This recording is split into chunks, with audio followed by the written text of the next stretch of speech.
Hey guys, Grifton here, and today we're going to be talking about 3 gold farms that feral druids can do in the pre-patch. But before we get started, please take the time to like and subscribe, as it really does help me out. Also, this is a members only video, so if you're a member, you are getting early access to this and any other farming videos I make. If this is something you'd be interested in, consider becoming a member today. Okay, so these gold farms do not require a specific feral spec or specific feral gear. You can do this with DPS gear or tank gear as long as it's pretty decent. And though a bear spec with improved swipe damage does help, it's not necessary.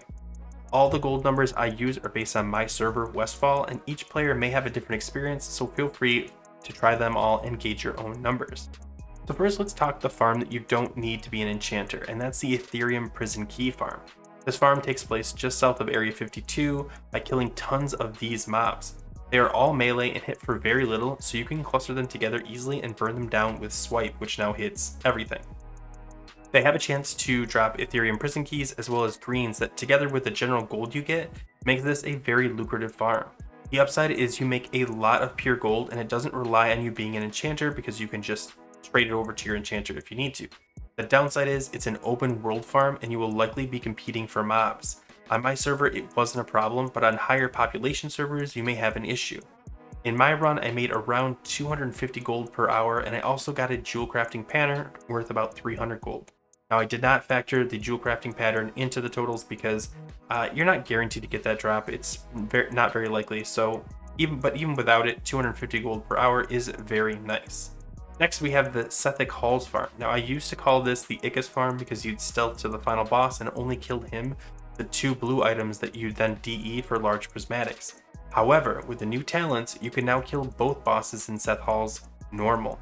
You will need to be an enchanter to make the most of this run. It should net you at least 3 large prismatic shards per run, and you can run 5 times per hour. Ickes also has the chance to drop primal nethers, which are pretty valuable as well. The great thing about this farm is that it is an instance farm and you don't have to worry about fighting for mobs. In this you can also grab some loot boxes, but I was unlucky and saw 0 easily snaggable boxes. There's also some mining nodes in here as well if you have that as your specialization. My total gold per hour for this was 240. This is a great consistent farm, and if your large prismatic rate was higher than mine, you could make much more.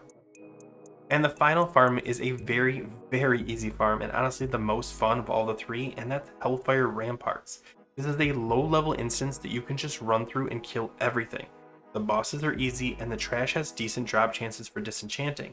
On top of that, if you're trying to farm Runecloth for classic rep, which I'm personally doing, this isn't bad. It takes anywhere from 15 to 17 minutes to clear depending on your speed. I took my time, but I think you could comfortably clear this 4 times within an hour without worrying about the lockout. I made 70 gold per run, meaning an hour's worth of runs could net you 280 gold an hour. If you're new to bear tanking, I highly recommend this one as it's fun and easy. It's also currently on my server the best payout. Now remember, all these numbers are based on my auction house, and the value of the items you get may be different. So try them all and see how you do. If you have any questions about these farms or suggestions on other farms to try, let me know in the comments below. Thanks for watching, and as always, take care.